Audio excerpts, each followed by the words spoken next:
अगर तुमने इस वीडियो पर क्लिक किया है तो या तो तुम विंटर आर्क में कुछ नहीं कर पाए या तो तुम अब की बार समर आर्क में जब लोग एग्जाम्स के बाद फुल एंजॉय करने वाले हैं, वेकेशंस पर जाने के प्लान बना रहे हैं, वहाँ उस टाइम पर दुनिया से बिल्कुल अलग होकर खुद को चेंज करने आए हो। अगर तुमने ये सोचकर वीडियो पर क्लिक किया है तो तुम्हारा स्वागत है, क्योंकि अब तुम बेहतर से बेहतरीन बनने वाले हो। तुम लोग मुझे एक बात बताओ, क्या तुम्हें भी लगता है कि तुम्हारे पास अभी भी बहुत टाइम है कि भाई छोड़ना इसे बाद में करेंगे, अभी तो टाइम ही टाइम है? अगर तुम्हें ऐसा लगता है तो चलो तुम्हारे भ्रम को तोड़ते हैं। क्या तुम्हें पता है कोविड-19, हाँ वही कोरोना वायरस जिसकी वजह से पता नहीं कितने लोगों ने क्या क्या खोया है, इसको गए हुए पूरे 6 साल हो गए भाई। हाँ पूरे 6 साल। अगर तुम्हें अभी भी नहीं समझ आया तो एक और एग्जाम्पल से समझते हैं।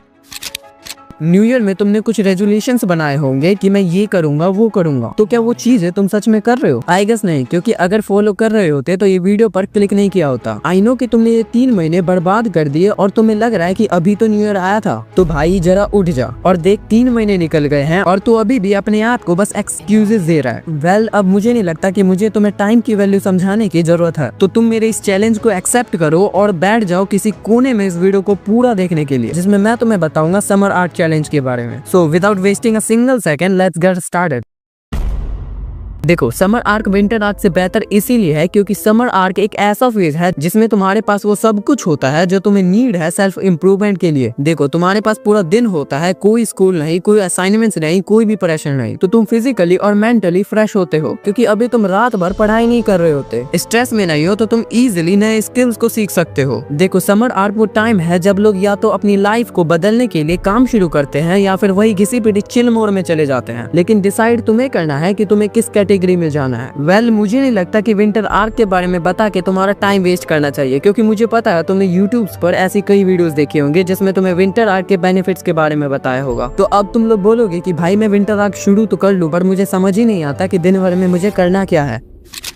तो देखो, तुम्हें अपनी आप पर काम करना है, अपने कंसिस्टेंसी पर काम करो, किसी भी डिस्ट्रैक्शंस को अपनी गोल्स के सामने मत आने दो। अगर तुम्हें अपनी लाइफ में कुछ अचीव करना है तो कंसिस्टेंट रहकर काम करो। अपने आप से कोई भी एक्सक्यूजेस मत दो। जो काम मिला है या कुछ पेंडिंग है तो उसी वक्त खत्म करो। और तुम्हें मेंटली और फिजिकली स्ट्रॉन्ग बनना है ताकि तुम्हें कोई रोक ना सके। तुम्हें अपनी पर्सनैलिटी को इतना ग्राइंड करना है कि सामने वाला तुम पर उंगली उठाने से पहले 100 बार सोचे।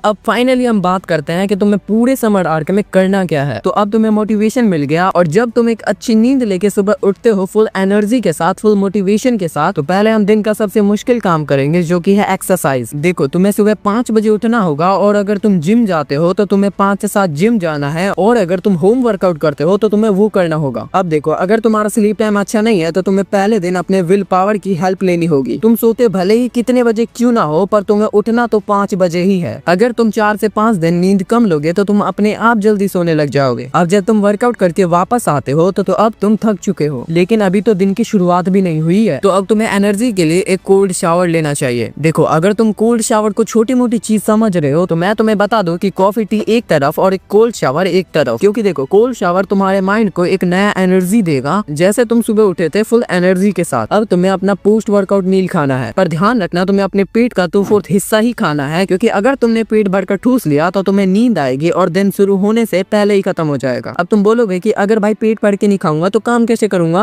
तो इसका जवाब है तुम्हें अपने पोस्ट वर्कआउट मील के साथ कॉफी भी पीनी है, क्योंकि कॉफी पीने से भूख मर जाती है और नींद भी नहीं आती। अब वर्कआउट भी हो गया, शावर भी ले लिया, नींद भी नहीं आ रही, भूख भी नहीं लग रही, तो तुम्हें अब 5 से 6 घंटा रगड़ कर काम करना होगा। अब तुम्हें अपने काम को करने में 100% देना होगा ताकि काम को तुम पूरे कंसिस्टेंसी के साथ कर सको। इसीलिए अपने आप को एक चैलेंज दो कि जब तक मैं अपने काम को खत्म नहीं कर लूंगा तब तक मैं फोन को टच नहीं करूंगा। और ताकि तुम अपने फुल कंसिस्टेंसी के साथ काम करो, इसीलिए फोन को मारो किसी के मुंह पे या दूसरे कमरे में फेंक दो। अब जब तुम्हारा टारगेट कंप्लीट हो गया है तो अब तुम्हें करना है अपने दिन का लंच। आई नो उस टाइम पर तुम्हारा एनर्जी लेवल भी लो होगा और कॉफी का असर भी खत्म हो चुका होगा और लगभग टाइम भी हो रहा होगा 1 से 3 के बीच में। टाइम पर तुम्हें नींद आ रहा होगा, एक नैप लेने का मन करेगा, पर देखो, अभी तुमने समर आर्ट चैलेंज शुरू ही किया है तो तुम अपने आप को सोने मत दो, क्योंकि अगर तुम सो गए, 40 मिनट का नैप ले भी लिया तो तुम उठ नहीं पाओगे और 2 घंटे सोते सोते कैसे निकलेंगे तुम्हें पता भी नहीं चलेगा। पर अगर फिर भी कंट्रोल नहीं नहीं हो रहा है तो तुम 40 मिनट का नैप ले सकते हो पर अलार्म लगाकर, और तुम कुछ टाइम सोशल मीडिया यूज कर सकते हो या कुछ प्रोडक्टिव काम करना है तो वो कर सकते हो। और जैसे ही 6 बजे तो चुपचाप अपने घर से बाहर निकलो, क्योंकि अब टाइम हो चुका है अपने दिन का दूसरा वर्कआउट करने का। चिंता मत करो, इसमें तुम्हें कोई बड़ा एक्सरसाइज नहीं करना है, जस्ट अ नॉर्मल वॉक, क्योंकि अभी समर का टाइम है तो सूरज भी लेट डूबेगा और इसीलिए मैंने तुम्हें 6 बजे निकलने को कहा था। अब तुम्हें बाहर जाकर इवनिंग सनलाइट लेनी है, सूरज को डूबते हुए देखना है, क्योंकि जब तुम सूरज की रोशनी के साथ उठते हो फुल एनर्जी के साथ, तो तुम्हें शाम की रोशनी की नीड है जो तुम्हें रिलैक्स कर देगी। और अगर तुमने इस चीज को सीरियसली लिया तो तुम 10 बजे तक लुढ़क जाओगे और अपनी नींद को पूरी कर पाओगे। अब देख भाई, अगर तूने इस रूटीन को पूरे समर आर्ट फॉलो किया तो तुझे अपने पीक लेवल में आने से, मतलब अपने प्राइम एरा में आने से कोई नहीं रोक सकता। अब तुम बोलोगे कि भाई मैं तेरी बात क्यों मानूं, तूने क्या उखाड़ा है? तो ये देखो, मैंने समर आर्ट में तो नहीं बट विंटर आर्ट में अपने चैनल पर काम किया। मैंने अपने नॉलेज और स्किल्स को इम्प्रूव करके सिर्फ 30 दिनों से कम में ही अपने चैनल पर इतने सब्सक्राइबर्स गेन कर लिए। मैं जानता हूँ कि मैंने ये समर आर्ट में नहीं किया है बल्कि विंटर आर्ट में किया है, क्योंकि टाइम ही वही था, बस सीजन ही तो चेंज हुआ था बट माइंडसेट तो वही था ना। तो देखो, आज से स्टार्ट करो और जब सब मजे कर रहे होंगे तो तुम घिस कर अपने आप को अनस्टॉपेबल इंसान बना लोगे। वेल, आज से ही शुरू करो। यही था एक पूरा समर आर्ट चैलेंज वीडियो। मैं यकीन से कह सकता हूँ इस वीडियो से ज्यादा अच्छे से तुम्हें समर आर्ट के बारे में कोई भी नहीं बताएगा। तो कमेंट में लिखो आई एक्सेप्टेड द चैलेंज और शुरू हो जाओ। Until then keep levelling up.